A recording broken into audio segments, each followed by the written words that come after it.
All right, so thanks for coming. I'm Trevor, our general manager here. It's nice to have faces back in the classroom. This is like 3 straight classes now. We'll probably have a little smaller crowd, which is fine with me. It's gonna get hot in here. Yesterday was bearable, but we're an hour later today. I probably should have moved this class to 10, my apologies, but this heat wave will be over at the end of the month. We'll be back to like, okay, it's nice to sit in the classroom again. So we'll go fast and furious. I will not be offended if you're like, I'm out of here. I've already lost 2 pounds. I'm going outside to drink some water. So do what you got to do. I'll probably be dripping out the goatee here at some point, but I'll make it. I'll make it for the hour if we have to. Everybody got the handout? We've got it on the boxes there. It's on the website if you need to grab one too. It's always available. Like I said, we do record. We'll just wave. I should have everybody say, "Wish you were here." We could say hi to everybody online, but it'll be up tomorrow on YouTube. You know, this is always kind of an interesting class. This subject came up, you know, natives have been around forever, but I don't know if anyone heard the term nativar, which has kind of been in debate in my profession. You know, a lot of us plant geeks get together a few times a year and usually scream at each other about natives versus nativars. So I'm not going to get on my soapbox or tell you which one way or another. I'll leave it up for you to decide. But, you know, a native plant is something I'm going to find in my local native environment. It's a genus, it's a species. I can find it out in nature. I think that's a simple explanation as any. When we talk nativars, it's like, oh, well, I collected a bunch of whatever plant it is, you know, twig dogwoods, I can name anything up here, and I played with it and got a different leaf color or a bloom or this or that. So is it native or is it not? And that's kind of the debate. I'll let you guys figure out for yourselves how you feel. But if I'm doing a restoration project, especially county, city mandated, especially wetland, you know, I have to get natives. You're probably not going to be able to sneak through with a cultivar or a variety of a native plant. It's going to have to go back to what is native in our climate in Western Washington, okay? You know, I'll tell you this, does anyone know where Evergreen Arboretum and Gardens is? Legion Park in Everett, I know you do. You know, I was the president for quite a few years, gave that up last year. I'm on the board still. But if you wanted to look, there's a pretty good native plant walk down there. We get a lot of folks comment on it, and that is strictly native. If I continue past that, you know, just 3, 4, 5 years ago, we completed the nativar garden because this was something we wanted to add down there. So you'll get the same feel, but you're like, wow, that's got really cool leaves or a different color flower or more berries. All that stuff is native again, but it's nativar. It's all cultivars of things. So that may be somewhere to kind of, well, if you're down there at Legion Park, take a little walk. It's a great spot anyway. You might see some things in the ground, again, that we talked about in the class today. I picked out most of the nativars and sent most of them down there from Sunnyside, so a lot of those plants we are familiar with. You know, I think the big thing for me, if you look at that handout, you know, if we look at what's beneficial from natives, I mean, I think we could all probably use our logical brains and think, okay, if I put a native in, what is the benefit to the environment, essentially what it comes down to. You're always going to add natural diversity to the garden, and that involves a lot of different aspects, but if you go native, I'm adding that into my own landscape as an extension of nature, which continues to go away as we build more houses. Always benefit for wildlife and birds. You know, I love birds in my yard. I don't mind Mr. Squirrel. I'm kind of tired of Mr. Rabbit. I'm kind of tired of Mr. Raccoon, and there's a couple others that destroy things in my yard. It is what it is. I don't mind them all being there, but that's essentially what I've created in my place, is a backyard wildlife habitat where I don't have all natives, but I have a lot, and a mix of the two is the way I choose to go, where I'm going to see a lot of the benefits of the birds and the native creatures. The easiest thing you can guess is, you know, native is absolutely acclimated to our climate, our soil, our environment, everything across the board. So Washington's very strange. You know, we're sitting here on a 90-degree Mediterranean day that we have for 4 months, and then the rest of the year it's pretty wet. You know, regular rain, we have acidic soils, we're dry in the summer, we're wet in the winter. You know, everybody who lives here knows that. You know, these plants are for that. They're here already, so you know they're going to thrive in your yard and not going to struggle, you know, if you pick out natives. Wet winters is a big one. I think a lot of people, especially this year with the amount of rain we got over the winter, water table came up and some plants that maybe struggled come spring. A lot of people brought in samples of non-native plants that I have too, Japanese maples, rhododendrons, just about everything that struggled, root rot, verticillium wilt, different issues because, again, we had a really, really wet winter. You know, erosion slope control is huge. You know, we have a lot of little hilly areas around. Natives are going to thrive in that spot, and certainly we can go pick something out non-native as well. But if I plant a native on a little slope or a bank or a spot in my yard, you know, again, it's acclimated, it's going to love the soil, it's going to establish and do the job that I wanted it to. Big thing we talked about yesterday was pollinators, you know, and kind of keeping our pollinator health up. Natives are always going to be perfect for our native bees, insects and pollinators kind of thing. So not that other things aren't as well. You know, we talked about a lot of perennials yesterday, but the natives will for sure. And a big thing today is it's cooking, you know, drought tolerance. You know, I want to make sure people understand, you know, drought tolerance is not, I go buy a drought tolerant plant, I can go put it in today when I get home and I can just walk away. That's not what it is. It's let me water it the first summer, get it established, get a root system going. And yes, 2-3 summers go by, I'm not going to have to do a whole lot to that thing. You know, there's a lot of plants in my yard that get it maybe once a month in the summer months now. The rest of the year, rain we get is plenty to keep them happy, okay? So take a look at that. You know, I thought maybe we would try, I'll kind of show you again, you know, just as a disclaimer to Sunnyside, we talked about this for class a little bit. You know, we're not a native nursery, you know, we get a little bit more every year. You know, I'll be brutally honest, a lot of people ask me, know that I run this place and buy a lot of our material for sale. Why don't you carry more natives? And we get more natives in, and they sit, and they sit, and they sit, and then they go on half price, and then somebody gets them home, and then we don't get asked for them anymore. So I don't know that we're ever going to be a native nursery and have a huge amount. That's just the honest truth. We'll have some always, I think, really good, useful ones.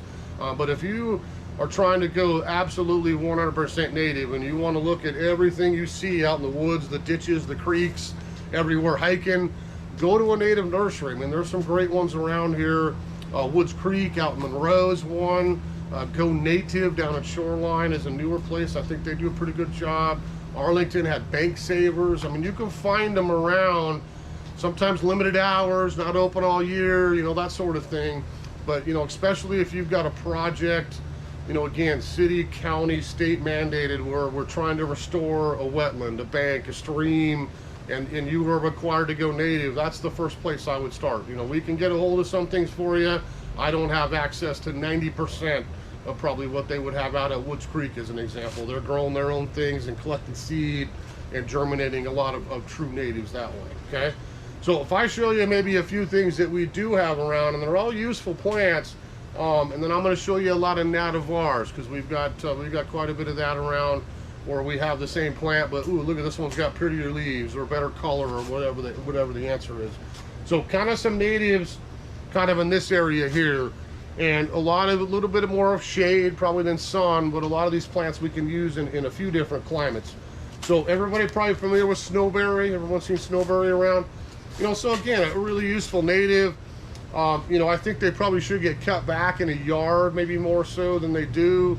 If I chop that off in early spring, it's going to keep my snowberry much smaller, probably a little bit more attractive in the landscape. But if I'm just trying to fill some woodsy, green belty areas, you know, and want it to get big, that's not a problem either. So that would always bloom here in summer. They're just about ready to bloom, you can see.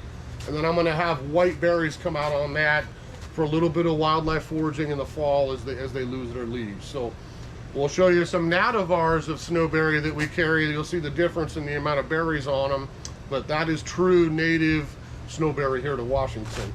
We got lots of twig dogwoods, you know, and technically in Washington, the red or osier twig dogwood is something I could drive out in the developments here and I could find them in the wet ditches, the pond edges. We see twig dogwood growing a lot of places. You know, I think that's a really useful plant for a lot of home landscapes, because we get a lot of folks say, I got clay, I got wet, I struggle with drainage. You know, that would be a great shrub that you can prune and maintain how you want to, and use it in some of those spots where it's going to thrive, where we're not going to be able to grow a rhododendron, an ornamental that can't handle that wet, especially in the winter time. So again, native twig dogwood is red osier. Gonna get big, bushy, we can prune it if we want, but if we kind of throw nativars into that, we can find a lot of dwarf. Like this is a little guy, I think this is Kelsey. That's only gonna get a couple feet tall, you know, of a variety of twig dogwood. We have variegated leaf ones. We have gold leaf ones, like up here. You know, there's a lot of good twig dogwoods where you can get some ornamental foliage, and it's gonna have exactly the same flower, the same berry for the birds, and the same twig color in the wintertime.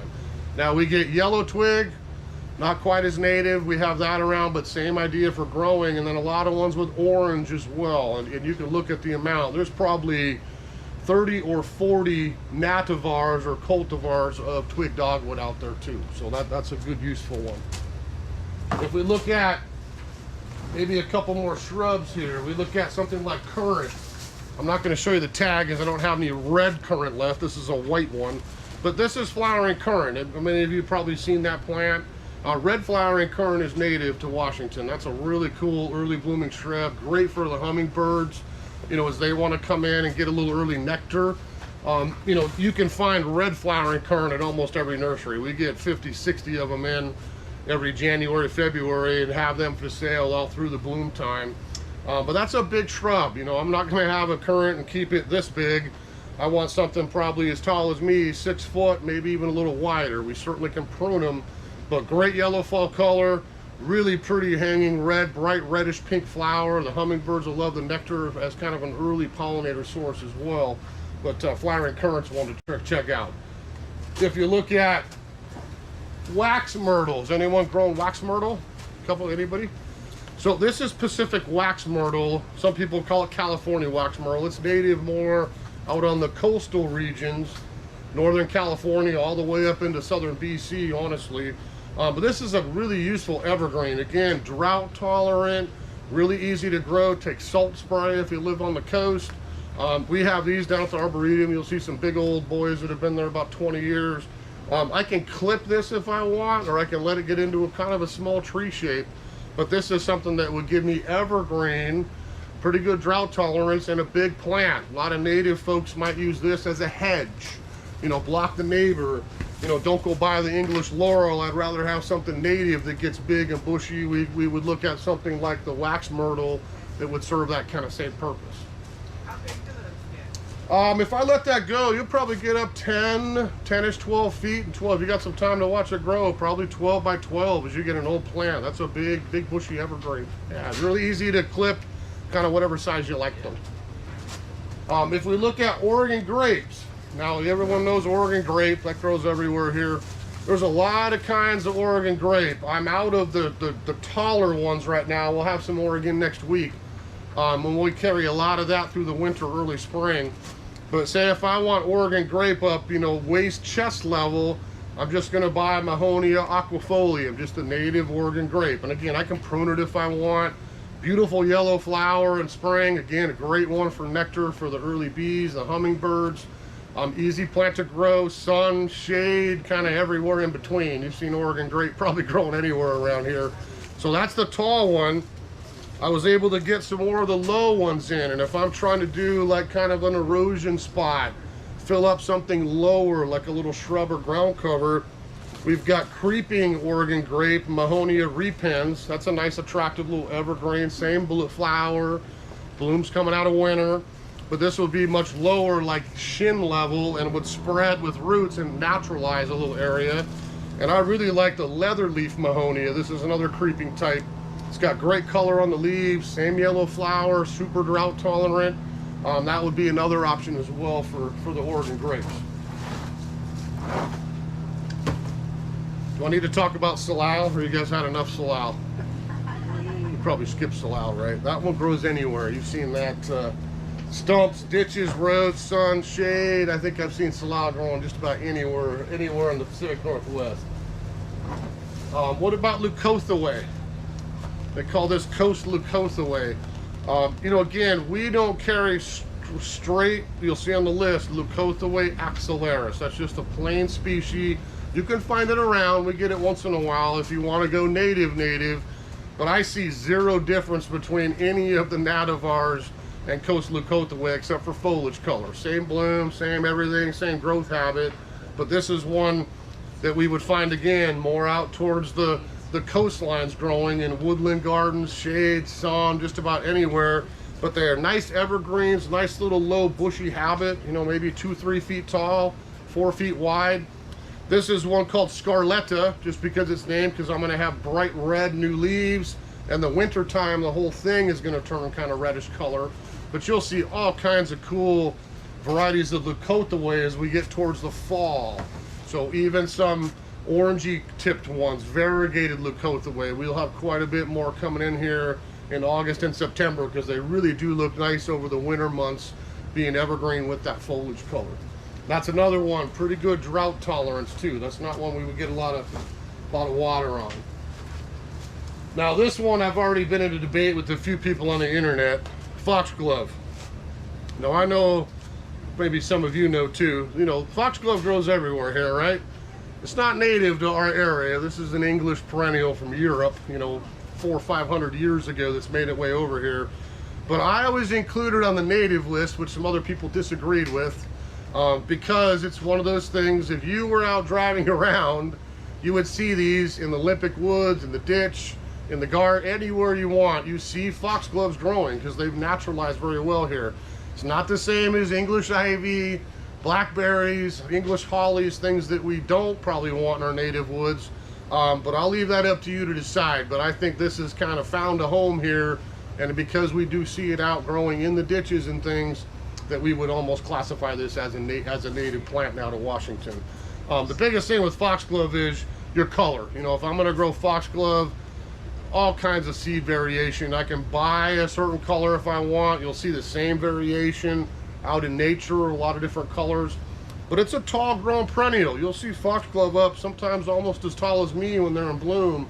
The biggest thing with these is keep in mind, there's not a lot of plants that we would call biennials. Does anyone kind of know what that means? If we say the word, it means I last for 2 years and I'm done, unless you let me go to seed. So keep that in mind with some of the foxgloves are biennial. So that flower, we're not going to walk out and deadhead it like we would some other perennials to keep it blooming. We're going to let that dry, mature, drop seed, because then I have more to come up the next year, because the one that's 2-year-old is not going to come back again. Okay, does that make sense to everybody? Now just a couple more natives, ground covers. Now I use a lot of these in my own yard. I think this is an easy way to cover some area with something that belongs here. So this is what we call bunchberry. This is you can see the flower still blooming a little bit. This is in the dogwood family. It's essentially a ground cover dogwood. Beautiful red fall color. It does go dormant. I don't have anything in the winter, so I have it seeded out in my little truly native corner in my backyard with some other things, and this is what I've used as a ground cover underneath rhodies and other plants in that corner. So I think it's a pretty plant. It's nothing in the winter. I want to, you know, that sometimes is a kicker for some people. I want evergreen. Doesn't all have to be evergreen. It's really pretty in bloom, and it is a gorgeous red fall color. But if I plant, you know, a couple of these, we got 4-inch into, you don't have to get big ones. But if I spread these out, let them naturalize together, these are going to travel underground and just pop up new plants, and you're going to end up like me with a beautiful carpet of bunchberry in there. They're not quite at seed stage, but after the flowers are gone, I am going to get a little cluster of an orangey berry there in the fall. The birds and some of the wildlife around here will love you for having some of that to eat too. Okay. Is that one for sun or shade or both? I wouldn't go all day sun. I don't mind part sun, part shade, or shade. Mine, for me, is in deep dark shade. I mean, I don't even know if I'd call it filtered anymore. The rhodies are so big. It's pretty dark in there, and it's fine, but not. If I put it in sun, I'm gonna probably really have to water it, and it's probably gonna get a little tired and turn color early, like in August, and then go dormant before we get into fall. How about the soil? Any total woodland plant. I mean, anything kind of no heavy clay. You want decent drainage. Spongy stuff. Yeah, I mean anything kind of, you know, barky, humusy, you know, typical Northwest native soil. That's gonna do very well in. This is Oregon sorrel, so this is another native ground cover. It's in the oxalis family. It's not the oxalis weed I pluck out of my lawn and my driveway all the time. But this is another one that I could plant as a ground cover and let this kind of cover naturalize. Very easy to grow. This does get a pretty little flower. Looks like clover, kind of lucky 4-leaf clover. We just got some more of this in because this one is a pretty popular one for folks to plant around here. I can shove this in a rockery, put it in the shade, again, almost a full sun if I water it, but a very little easy kind of native ground cover to grow as well. Wintergreen, you want to try wintergreen? You'll see this a little bit up here. You know, again, we carry just wintergreen, but we tend to carry cultivars of wintergreen, so I don't know that I'd have the strict native one for you. Ours would be named for bigger berries, colorful leaves, a different trait as well, but grow just like native wintergreen as well. That's one, you can see it blooming right now. Berries come out in the winter time. That's your wintergreen gum. That's where we get that flavor from. But I think this is a plant I use a lot in pots for myself. It's a great little winter container plant that will cascade a little bit. It stays evergreen, gives me a little color, and gives me a little flower as well. The last two here are the hot dry, and these are both natives up here. So if I was up more in the alpine regions, you know, gravelly, scree, you know, well-drained hot areas, these will take all the heat you got, and I really do not want to water.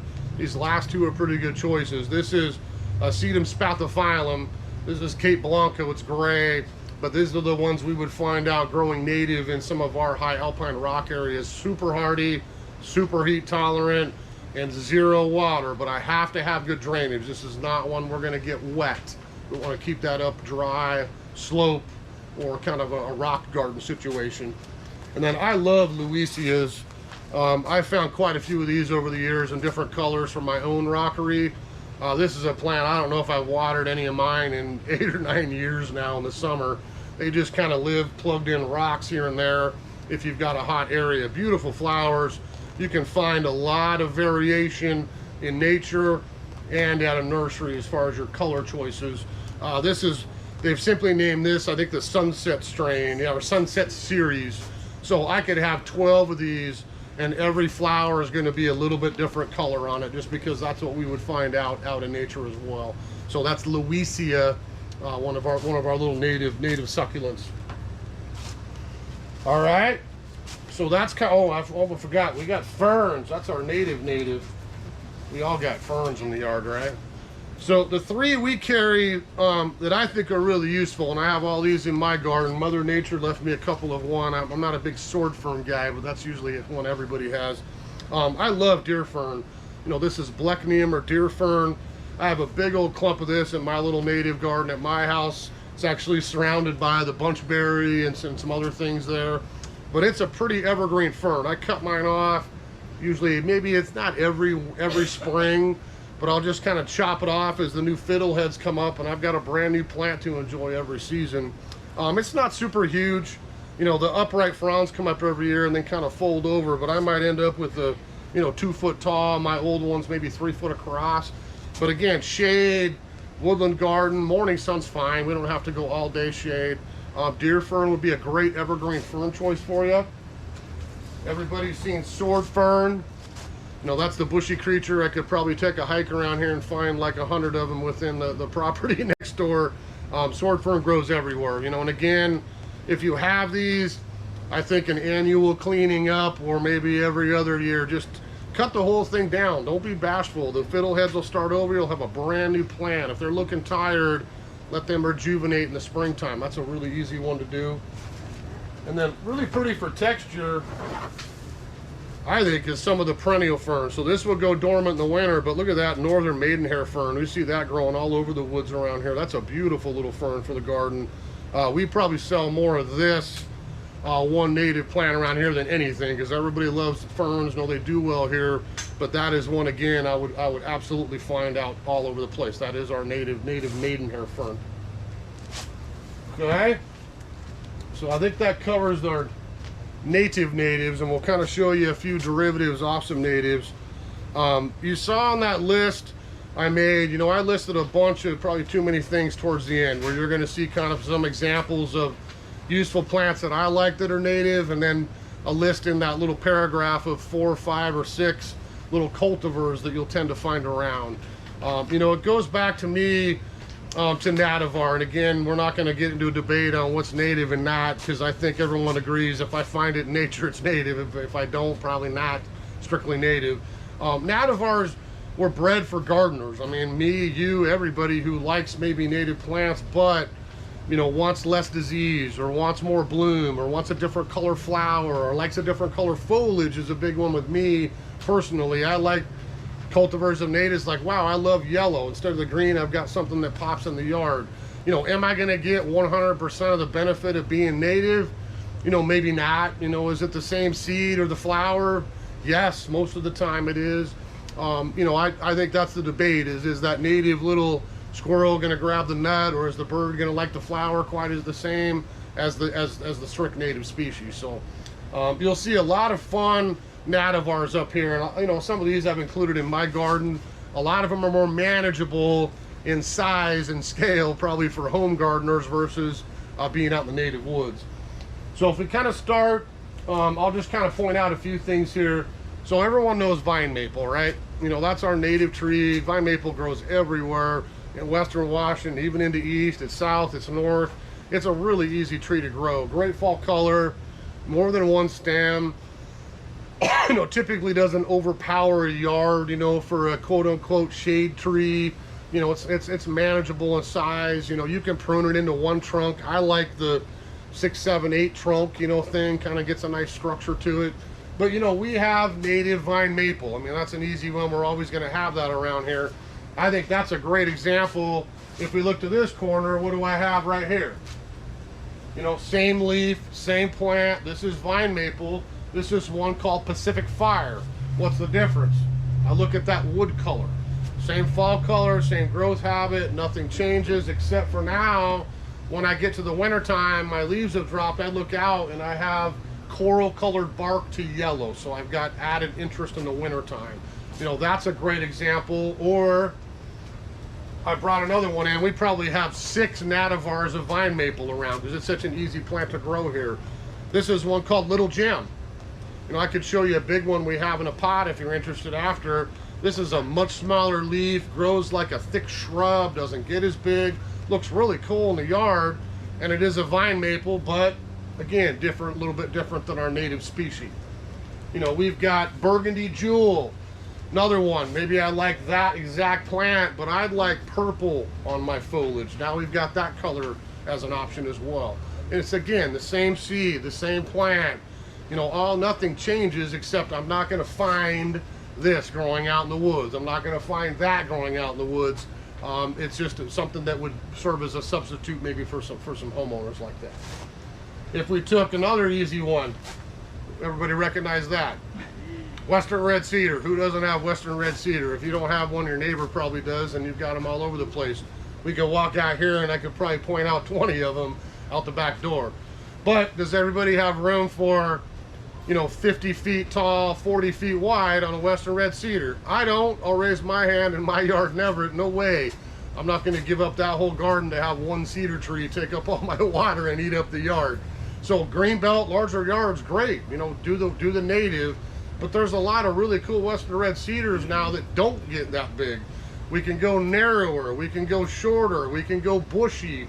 If I look at a couple, you know, this is one Monrovia introduced called Tiny Tower. You know, maybe I want something 20 tall, 10 feet wide, that stays much denser, that creates a hedge, you know, where a block between my neighbors. That's a great choice for that. Maybe I love, you know, you can smell this, touch it, feel it, it turns the same beautiful bronze in the winter. That is western red cedar in a shrub.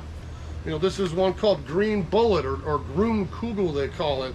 I'm gonna end up with a waist level shrub that just grows in a little bun as a little dwarf conifer that's exactly the same. The foliage, the color, the species, nothing changes except now I don't have a tree, I've got a little shrub.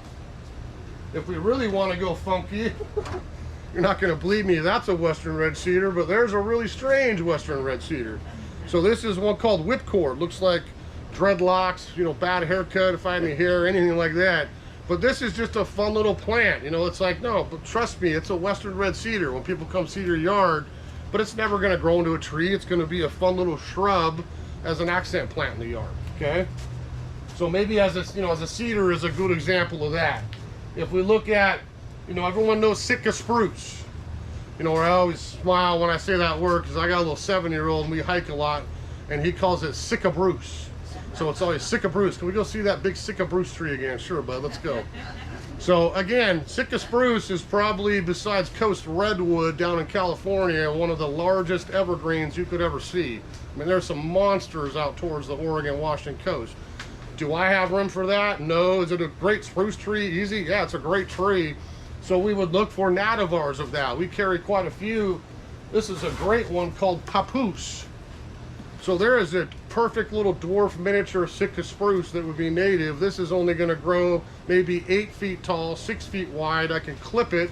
It'll look like a miniature little thick tree to give me the drought tolerance, the sun tolerance, the same thing as a native Sitka spruce would be, but now I don't have 120 feet. You know, I've got something I can have in my yard for a long time, okay?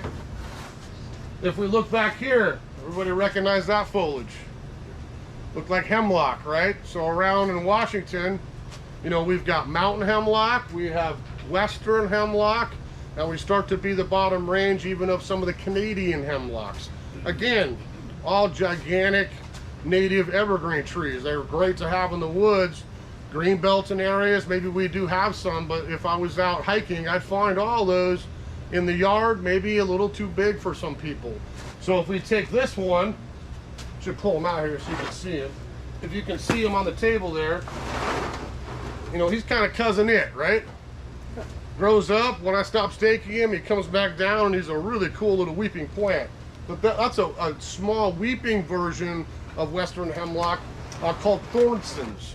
And that's one I could have in a great little garden setting, look just like hemlock, be native western style hemlock, but now I've got a fun little plant with some structure that I can have in the yard for that same hemlock look. This is our native mountain hemlocks. Anyone have those in their yard? So if I was going to mention something, you know, this is something I would find all over up here in the foothills. You know, when we hike, you'll see mountain hemlock all over the place between western, central, even eastern Washington. This is native, Doug. We got a guy that actually gets these, grows them native in a farm, then digs them and brings them down. But mountain hemlock, the biggest thing down here, I think this is easier to grow. Does anyone have alpine fir? Nobody's got alpine fir in their yard. That's probably a good thing. Usually those are the two that we get asked for. Alpine fir, I think, really struggles down here at sea level unless you've got great drainage. It's one of those plants that's the look you want. It's the Christmas tree with the big gaps in between the branches that don't get super huge. They're magnificent in yards, but if we have any clay or we are too wet, they're going to say no thank you, because that's a plant that's used to growing up sandy, gravelly, alpine soils. The water can rain all winter, I don't care, but the water's got to go through. So I don't usually get a lot of alpines in. We got access to them if you want to order one, if you have a good spot, but I got tired of returning them every year, so we don't do a lot of alpines. We do more mountain hemlock, which I think can take a little bit heavier soil and a little bit more wet. So same, you know, kind of gappy alpine look, doesn't get super huge. Typically native mountain hemlock might get 10 or 12 feet down here at sea level, sometimes a little bigger if you find a spot you like in the yard, but it's again slow growing, you know, alpine style native evergreen. If we look at, I brought too many things up here. One more hemlock here. If we look at Canadian hemlock, so these are some Canadian hemlock nativars. What's the difference with that? It doesn't need fertilizer. It's got yellow needles. So this is one called Golden Duke, and we actually have Golden Duchess too. The Monrovia put out 2 of these. You know, this will be about a 10-foot tree in my shade garden or part shade garden. And with the yellow needles, it really does glow. It's kind of a cool look for a garden with hemlock. The Duchess would be a little smaller. If I wanted something maybe 6 feet tall, we would get the Duchess. The Duke would get a little bit bigger. But that's another example of kind of a nativar of Canadian hemlock. This is one I have in my shade garden, a Canadian hemlock called Cole's Prostrate. You can see how flat that is, almost a ground cover. So great one in the shade or part shade to tuck in a little rockery and let it hang over a wall. I have mine, you know, kind of sprawling out a little dry stream bed in my shade garden with black mondo grass and other things kind of popping up all over the place around it. But it's a great little evergreen. It's easy to grow as long as I wouldn't put it out in hot all day sun, but kind of that part sun or shade garden. You know, juniper is always the one, everyone goes, ugh, juniper. But you know, there are some pretty useful junipers around, and we do have some native ones.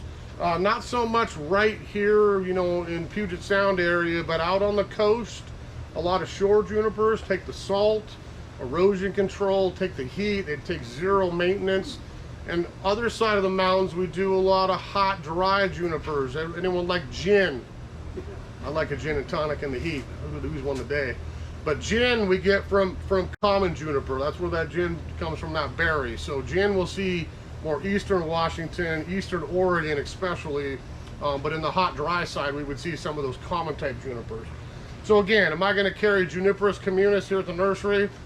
Probably never. You know, I've gotten it for a couple people over the years, but that's not something we would stock. But we would have some cool varieties of it. So if I look at this one, you know, what a cool plant that is. If I got a hot, dry garden, I don't want to water ever, and I'm looking for just a little focal point. This is what we call pencil point juniper. This is, or compressa. This is one that will stay super narrow, grow slow, but that's one that'll take every bit of 120-degree heat you got, and you're still not going to have to water it much. So that's an easy one if you've got a hot, dry landscape. Or we go something like Berkshire. We carry a few different low common junipers. So this would stay low and spread out like a typical juniper. Again, if I've got a hot, dry area that I don't want to mess with. And then here's your shore. Those grow as ground covers. You can find a lot of varieties of cool shore junipers around here, from gold ones to green ones to blue ones in the nativar range. And this is something we would find a little more salt tolerant. Okay? Keep turning here. So what do we got next? So if we do, now we talked a little bit about Oregon grape, right? You know, native Oregon grape is our native Oregon grape. It's not anything but that. But if there's a lot of other Mahonias, which is that family, that are pretty useful for gardens. The tall one here, you can probably see the foliage looks familiar, looks like Oregon grape a little bit, but that's going to be a massive shrub. So man has crossed a lot of Oregon grapes with Asian varieties of Mahonia and got big, bushy, evergreen plants. Charity, Arthur Menzies, Winter Sun, we carry a bunch of these, especially fall, winter, spring, because they're evergreen, they got great foliage color, and again, big yellow Mahonia nectar-rich flowers will really keep your hummingbirds happy. So that is absolutely not native around here, being so big. That's not our typical Oregon grape, but I'm going to see similar flower, the berries develop like we would get on our Oregon grape, and that you're going to have the same benefit for some of our pollinators. A lot of these will bloom November, December, January, February in the dead of winter, and then our native Oregon grapes start popping up February, March, April into spring. So if you've got a couple like I do, Mr. Hummingbird is happy most of the winter in my yard without me having to hang a whole bunch of sugar feeders out there for him. You know, as long as I've got an early bloomer, a midwinter bloomer, and then we get into our native ones, you could have your Oregon grape covered for the winter months. We looked at snowberry, and this is a great example, I think, of man and nativar. So if I walk over here, you know, I get this native white snowberry from one of our local native growers. And again, there's nothing wrong with going with native white snowberry.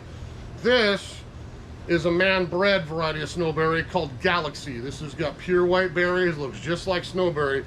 But if I look at that plant, what's the difference? I am super bushy, I'm lower. Look at how many flower buds are on that thing. I had to fight the bees off this morning to grab this. They are all over this plant. So, you know, if I like the look of snowberry, I don't really care to go strictly native. Look at these cultivars of snowberry, like Candy, like Galaxy. We carry them all out there. They are absolutely covered in berries in the fall, where I would see, you know, a bunch and a bunch and a bunch on snowberry. These are going to look like a painting where the whole branches are just covered from top to bottom. So look at some of those snowberry varieties out there. We get a lot from Bailey back in Minnesota, which who bred both of these. I've got both out there right now, but they are outstanding if you're looking for fall interest, summer bloom, fall berries. Springtime, we lop them off, let them start over again, and off we go for another year. I mean, they're really easy to do, okay? I think that's a great example on that nativar, you know, kind of native debate. What's a little better? Bleeding hearts is another one. You know, so we have Western bleeding heart here, which we do get a little bit of that in the springtime when it's blooming. I'm able to find it. You could probably find that in a native grower, you know, any time of the year, I would guess.